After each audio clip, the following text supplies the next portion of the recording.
Hello and welcome to HR Talk, People Management's regular discussion about the topics making the news in HR. I'm James Brockett and this week we'll be talking about public sector pensions. Last Thursday saw hundreds of thousands of civil servants and teachers go out on strike over changes to their pensions that are planned following the Hutton Review. These changes will see contribution rates and retirement ages rise and schemes based on career average earnings replacing a final salary model. I'm joined by Mark Packham, Public Sector Pensions Director at PriceWaterhouse Coopers, to discuss this topic. So, Mark, one of the issues that has been hotly debated is whether public sector pensions as they stand are unaffordable or whether the decision to reform them is very much one of perceived fairness. So, what's your view on this? I think it's both, and I understand that there are political questions as to which is the primary one of those two issues. People are living longer, and so pensions are getting more expensive, irrespective of whether they're being provided by the public sector or by the private sector. There are lots of measures of affordability of pensions in the public sector. Some of them are around the percentage of our gross domestic product that we're going to have to pay to retired public sector employees. There are other measures around the total value of pensions that have been earned already. And those are quite frightening figures. For example, about £1.2 trillion, £1,200 billion. That's a lot of money. So affordability is certainly going to be an issue, but fairness is also another issue here, given the way in which private sector pensions have changed over the last decade.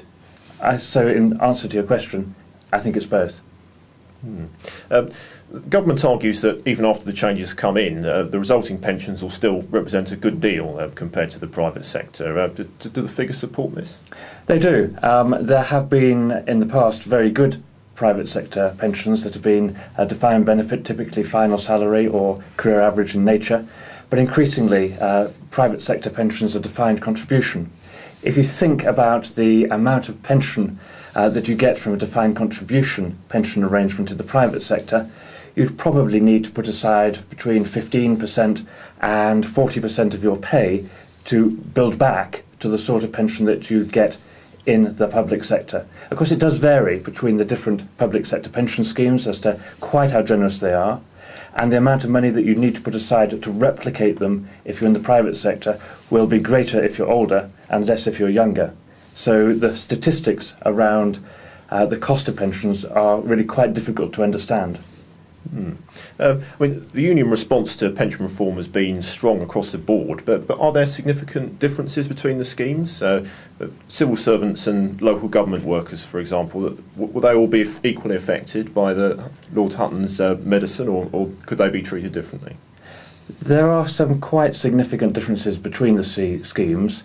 For example, the uniformed services have historically retired earlier and will be permitted to continue to retire earlier, albeit at 60 under the Hutton reforms. There have been some significant differences between people who've been in the schemes for longer and newer members, and that's one of the things that Hutton is concerned about. He doesn't feel that it's reasonable to let people who are already in the schemes continue to accrue benefits that are more generous than new people who will join the schemes in the future. And he sees that as an issue around intergenerational fairness. So there's that particular issue around fairness, and there are several other issues that you could actually pick on if you wanted to drill down into more detail. In terms of the contribution increases, they'll be coming at a bad time for staff many of whom will see their pay frozen. So how real is the risk that people will opt out of the pension schemes? Is it something we should be concerned about? I think it's a real risk. In the private sector, we sometimes see companies making decisions as between increasing contributions or reducing benefits if they've decided that they've got to make the books balance somehow. Those are two very different things in terms of the impact on different people, and often you'll find that people closer to retirement are more comfortable paying the extra contributions, younger people perhaps less comfortable paying the extra contributions, and that is of course accentuated when you're looking at the less well paid workers. So the government is considering that issue in terms of saying we need to have on average contributions that are 3% higher, but some of the proposals, indeed these were the proposals in the news a couple of weeks ago, that have caused some difficulty in the negotiations have been around putting some limits on those increases for people earning less than £15,000 or £18,000 per annum. I mean, opt-out's a very important question from two angles, of course.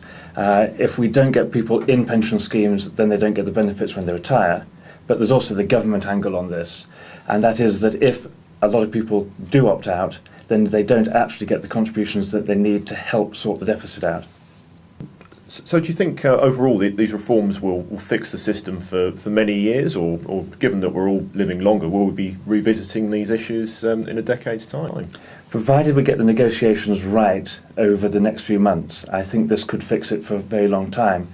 Let's not forget that one of the proposals here is to link retirement ages to state pension ages. So if we can fix state pension ages so that they're fair for the population as a whole, and recognise that as we live longer they're going to have to increase, then that gives you a measure of built-in fairness as you move into the future. Thanks very much, Mark. You can keep up to date with all the latest HR news on our website, peoplemanagement.co.uk. That's all for this week. Until next time, take care.